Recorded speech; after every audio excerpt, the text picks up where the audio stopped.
এই অনেকদিন ধরেই তোমাদের একটা কথা বলবো ভাবছিলাম। আগে কি মহারাজ? মন্ত্রী আর গোপালের মধ্যে কে বেশি ভালো সেটা পরীক্ষা নেওয়ার পরিকল্পনা করেছি, এবং যে এই পরীক্ষায় সফল হবে তাকে আমি পুরস্কার দেব। এ তো বেশ শুভ সংবাদ।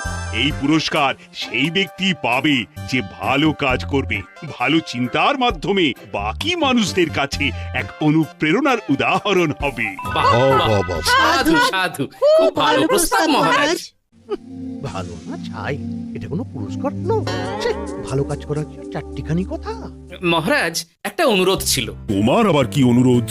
বলছিলাম এখন আমাকে একটু বেরোতে হবে।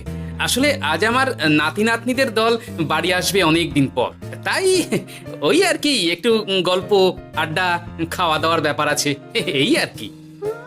কোথাকার কোন রাজা এলো আমার? যখন ইচ্ছে আসবে, যখন ইচ্ছে যাবে, আর সেগুলো নাকি আমাদের মেনেও নিতে হবে। উফ, মন্ত্রী, এই হিংসুটে পানাগুলো কবে বন্ধ হবে তোমার বলো তো? তুমি যাও তো গোপাল। মানুষের ভালোবাসা পাওয়া, জনপ্রিয় হওয়া এত সহজ নয়। অনেক ধন্যবাদ মহারাজ। আমার তো বেশ গর্ব হয় তোমার জন্য, আর আমি চাই যে গোপাল আরো ভালো কাজ করে সেরা নাগরিক সম্মান পেয়ে এই কৃষ্ণনগরের মুখ আরো উজ্জ্বল করুক। নিশ্চয়ই মহারাজ, চেষ্টা করব। তবে পুরস্কারের কথা ভেবে আমি কোনোদিন কাজ করি না মহারাজ, যেটা আমার ঠিক মনে হয় তাই করি। এবার আমায় অনুমতি দিন, আমি আসি। হুম, বেশ বেশ, যাও যাও।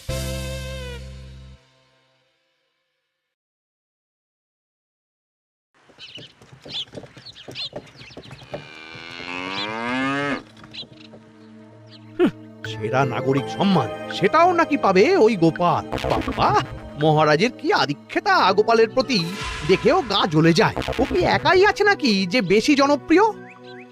আমিও হব। হ্যাঁ, কি করি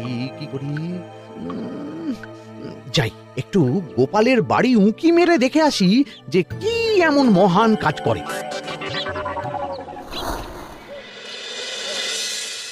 ওদিদা, শরবতটা দারুণ হয়েছে গো। হ্যাঁ, প্রাণটা জুড়িয়ে গেল। আর একটু খাবি নাকি তোরা? না না গিন্নি, বেশি শরবত খেলে বাকি কিছু আর খেতে পারবো না। তুমি বরং ওই তরমুজ, জাম, যা যা ফল এনেছি সব এনে দাও। আচ্ছা আচ্ছা, সেই ভালো। আজকের দিনটা পুরো জমে গেল, মানে কোনো তুলনা হয় না। সে আর বলতে, গোপাল দাদুর জায়গা কেউ কোনোদিনও নিতে পারবে না। কয়জন দাদুকে দেখেছে ওরা জীবনে? এসব তো আমিও খাওয়াতে পারি, বেশি বাড়াবাড়ি। এই নে সোনারা আমার, তোদের জন্যই তো তোদের দাদু এসব এনেছে। হ্যাঁ, এই তোরা খা, কেমন? লজ্জা করিস না কিন্তু। স্যার বলতে, ও দাদু তুমি আমার পরের গল্পটা বলো তো। কি ব্যাপার, মন্ত্রী মশাই হঠাৎ আড়ি পাচ্ছে কেন? কই গো দাদু, চুপ করে আছো যে? হ্যাঁ হ্যাঁ, বলছি। এবারে বুঝলি, এবারে তোদের একটা অন্যরকম গল্প বল। ধুর, আরে কি বলছে সব ঠিক করে শোনাও যাচ্ছে না। আর একটু ভালো করে উঁকি দি। কি মন্ত্রী মশাই, ধরা পড়ে গেলেন তো? ওই জন্যই বলে অতি কৌতূহল ভালো নয়। কিসের কৌতূহল শুনি? কিসের কৌতূহল? তুমি কি ভাবছিলে যে আমি আড়ি পাচ্ছিলাম? মোটেই না। আমি একটা দরকারি জিনিস খুঁজতে ভুল করে চলে এসেছি এখানে। আপনি কত ধরনের ভুল করতে পারেন সেসব আমার জানা আছে মন্ত্রী মশাই। এখন আমি সব আপোষ করে নিচ্ছি। এরপর এমন হবে যে লোকে তোমাকে পাপোশ করেও পুজবে না। না, কেমন যেন ঠেস মেরে কথাগুলো বলে গেলে মনে হচ্ছে। মন্ত্রী মশাই অমন করে রেগে গেলেন কেন গোপাল দাদু? আমিও তো সেটাই ভাবছি রে। যাকে সেসব বাদ দে, নে আমরা বরং গল্পে ফিরি। সেই ভালো।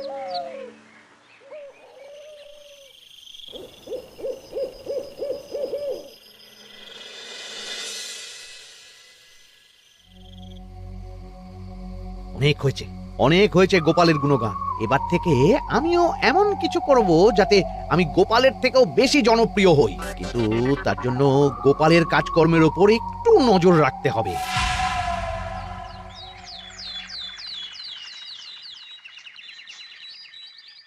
শোন বটাঘটা, কয়েকদিন তোদের গোপালের ওপর পুরো নজর রাখতে হবে। গোপাল কিভাবে কি করছে, কেমন করে করছে, সব এসে আমাকে জানাবি তোরা। আচ্ছা মন্ত্রীমশাই, চিন্তা করবেন না। একেবারে গোপালের দিন পঞ্জিকা বানিয়ে দেব আপনাকে।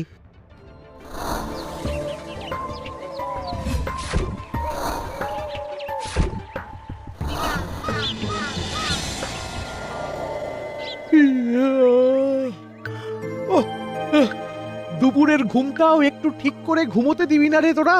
কি হয়েছে বল। আগে মন্ত্রীমশাই আপনিই তো বলেছিলেন। ঠিক আছে ওহো, বল কি হয়েছে। দেখে যা বুঝলাম গোপাল বড় উদার, পরোপকারীও। সে কাউকে ঠকায় না আর নিজেও ঠকে না। হ্যাঁ, সবাই তাকে খুব ভালোবাসে। হয়েছে বুঝেছি, এবার থাম তো। গোপাল পরোপকারী? হাহ, এতদিন ও ছিল, কিন্তু এবার আমার পালা।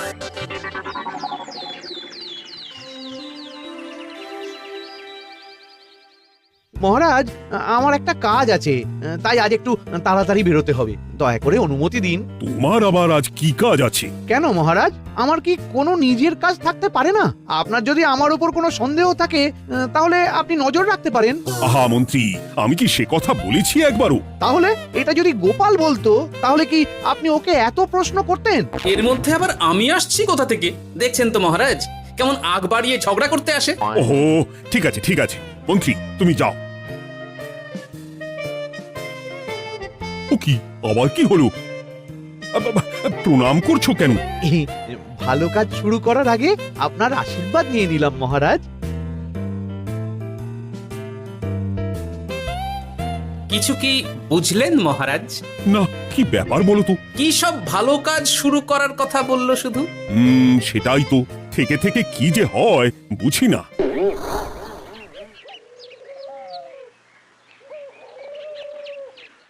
তা বলেছিলাম সব মনে আছে তো? আজ থেকে তোদের কাজ হলো শুধু আমার গুণগান করা, লোকের কাছে আমার কাজের প্রশংসা করা। আচ্ছা মন্ত্রীমশাই। আপনি যেমন বলেছেন ঠিক তেমনটাই হবে।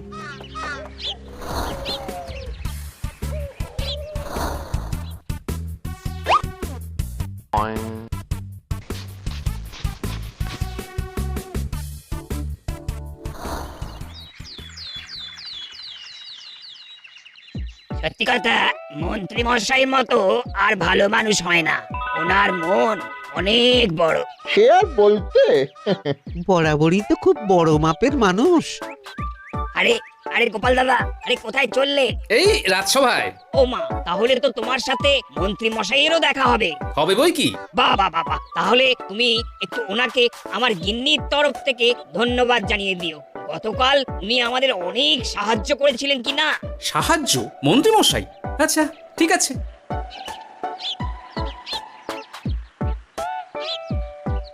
কিরে, কোথায় যাওয়া হচ্ছে সব? আজকাল তো তোদের দেখতেই পাওয়া যায় না। বাড়িতেও গল্প শুনতে আসিস না তোরা। কি করে যাবো বলো তো গোপাল দাদু, সময় হয় না তো। সে কি কথা, খুব চাপ চলছে নাকি? না না, সে কথা নয়।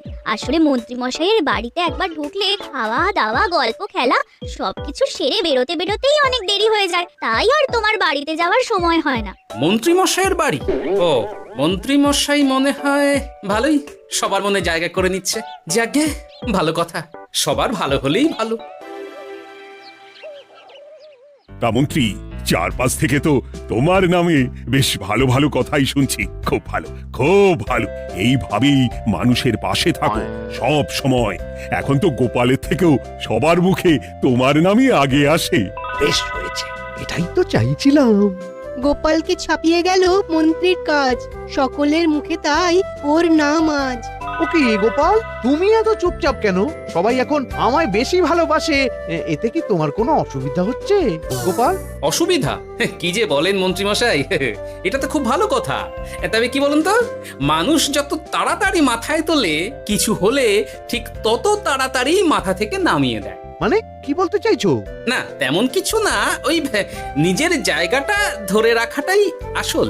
সত্যি কথা বলেছো গোপাল, এক দুদিনে রাতারাতি কিছু অর্জন করা যায় না। যাই হোক, সভা আজ এখানেই শেষ করলাম। না, এখন আর কারোরই আমাকে প্রয়োজন নেই মনে হয়। সবাই তো মন্ত্রী মশাইয়েরই জয়গান করছে, তবু যেন কেমন খটকা লাগছে আমার। ধুর, এত ভেবে কাজ নেই। ভোলা ময়রার দোকান থেকে বরং কটা রসগোল্লা কিনে নিয়ে যাই। কই গো, আমাকে গোটা 10 রসগোল্লা দাও তো। রসগোল্লা তো হবে না। কি হবে না? এই তো সামনে রাখা দেখতে পাচ্ছি। ওগুলো ওই মন্ত্রী মশাইয়ের জন্য রাখা আছে। ওগুলো ছাড়া তুমি অন্য কিছু বলো, আমি দিচ্ছি। না থাক, কিছু লাগবে না।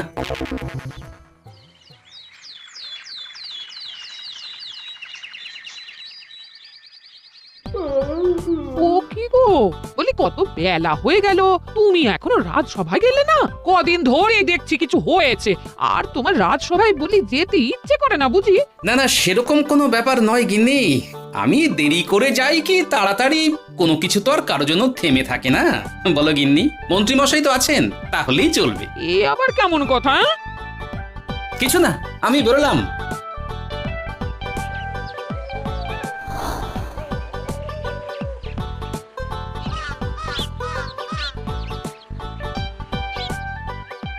কিরে, তোরা সব এখানে দাঁড়িয়ে কেন?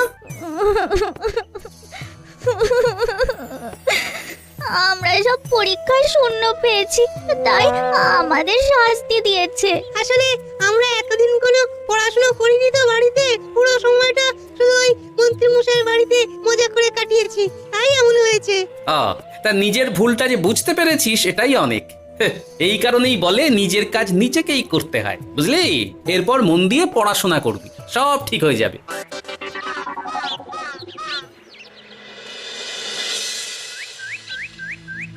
ও কি গো ভোলা মায়েরা, এমন মুখ বেজার করেছে কেন? আর কি বলি গোপাল দাদা, খদ্দের একটাও নেই। বসে বসে শুধু মাছি তাড়ানো ছাড়া আর কোনো কাজই নেই। কেন হঠাৎ এমন কেন হলো?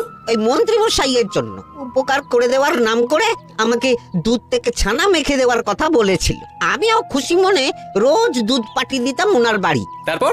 আসলে ওই মিষ্টি বানানো তো আর চারটিখানি কথা নয়, আমার সুবিধাই হতো। হঠাৎ খদ্দেররা সব জানানো শুরু করলো মিষ্টির স্বাদ পাল্টে গেছে, মান কমে গেছে, আর শরীর খারাপ হচ্ছে, এই সব। না এ তো খুব খারাপ ব্যাপার। তার জন্যই তো আমি ওই মন্ত্রী মশাইকে উপকার করতে বারণ করে দিলাম। কিন্তু খদ্দেররা তো এখন আর বিশেষ করে আসতে পারছেন না। এখন তুমি ভরসা, এখন তুমি আমায় উপকার করতে পারো। হ্যাঁ বলো না কি করতে হবে। তোমাকে তো সবাই খুব মানে। তুমি যদি ওই মিষ্টি খেয়ে সবাইকে বলো যে আমার দোকানের মিষ্টি ভালো, তাহলেই একমাত্র ওই আমার আবার বিক্রি শুরু হবে। বেশ।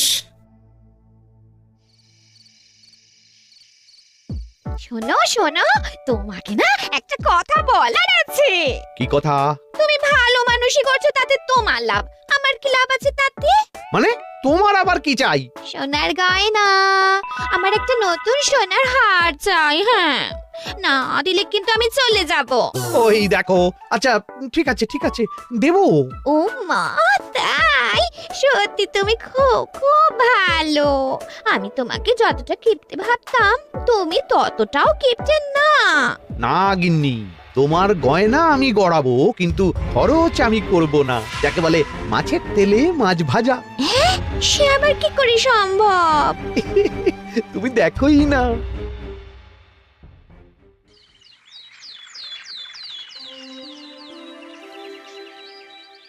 মহারাজ, আপনার কাছে একটা অনুরোধ ছিল। হ্যাঁ বলো না। এই আগামী সপ্তাহে আমি সকলকে বিনামূল্যে বস্ত্র ও খাদ্য সামগ্রী বিতরণ করতে চাই, আর তার জন্য আমার ইচ্ছা যে আপনি সেখানে প্রধান অতিথি হয়ে আসুন। বাহ, এ তো ভারী উত্তম প্রস্তাব, নিশ্চয়ই যাব। অনেক ধন্যবাদ, এ তো আমার পরম সৌভাগ্য মহারাজ। কি খুশি তাহলে? এই আর একটা কথা, মানে বুঝতেই তো পারছেন অনেক খরচ, তাই অল্প পরিমাণ যদি মোহর, মানে আপনার যেটা ভালো মনে হয়। বুঝেছি, আর বলতে হবে না।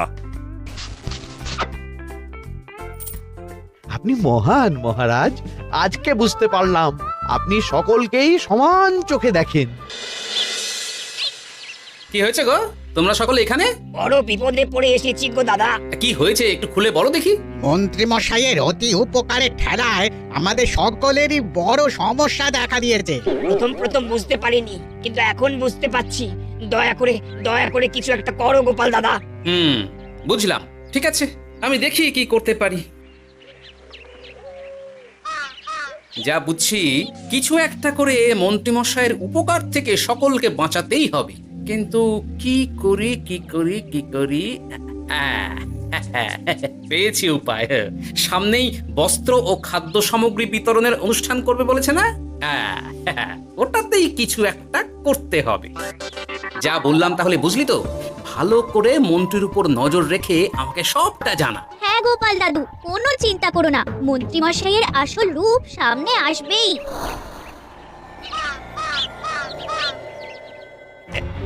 এই নে আগাম কিছু মোহর। সামনের অনুষ্ঠানের জন্য সব থেকে খারাপ মানের কাপড় ও আনাজপাতির বায়না দিয়ে আসবি। বাকি যেটুকু দাম থাকে সেটা আমি অনুষ্ঠানের দিন দিয়ে দেবো। আচ্ছা মন্ত্রী মশাই। মন্ত্রী মশাইয়ের চালাকিটা একবার দেখলি? বিতরণের নাম করে সব খারাপ জিনিসগুলো বিতরণ করার তালে আছে। খুব ভালো কাজ করেছিস। এখন বরং তোরা যা, আমাকে একটু বেরোতে হবে বুঝলি। আচ্ছা দাদু। তুমি সত্যি বলছো গোপাল? এত বড় বিশ্বাসঘাতকতা! আমার থেকে মোহর নিয়ে, আমার হাত থেকে উপহার নিয়ে আমার প্রজাদেরই ঠকানো। এখনই তাহলে ওই মন্ত্রীকে ডেকে এনে শাস্তি দেওয়া হোক। না মহারাজ, মন্ত্রী মশাই যে শুধু আপনাকে ঠকিয়েছে তা নয়, মানুষের ভালোবাসারও দাম রাখেনি। সবকিছু সবার সামনে হোক। মন্ত্রী মশাইকে কি করে ফাঁদে ফেলতে হয় সে ব্যবস্থা আমি করে ফেলেছি মহারাজ।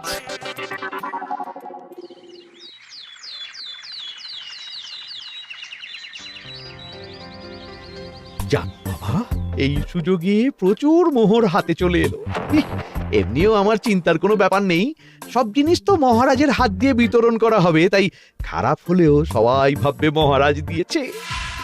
শোন, এবার তোরা গিয়ে মন্ত্রীকে ওখান থেকে সরিয়ে আন। ততক্ষণে আমি আমার কাজটা মিটিয়ে নিই।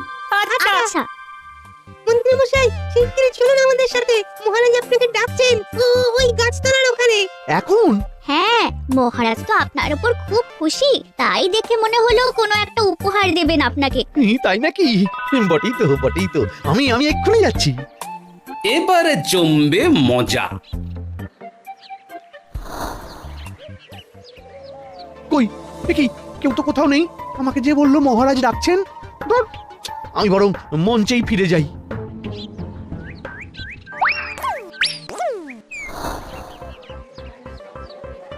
মন্ত্রীমশাই, আমরা চলে এসেছি। আপনি বলেছিলেন আজকে আমাদের পাওনা মিটিয়ে দেবে। আপনার কথা মতো সবচেয়ে উৎকৃষ্ট মানের কাপড় আমি দিয়েছি। হ্যাঁ মন্ত্রী মশাই, আমিও একদম ওই টাটকা শাকসবজি, মাছ, মিষ্টি সব দিয়ে থলি ভরিয়ে দিয়েছি। এবার দামটা মিটিয়ে দিন।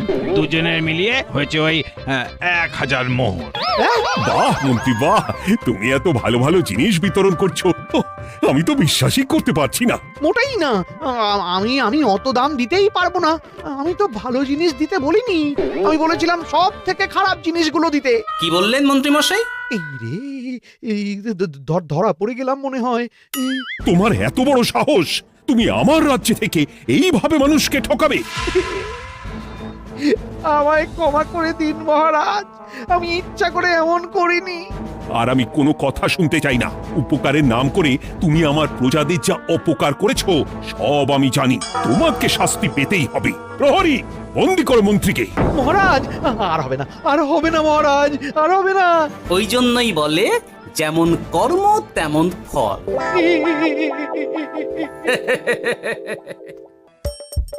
হাসির রাজা, জ্ঞানের রাজা, রসিক রাজা।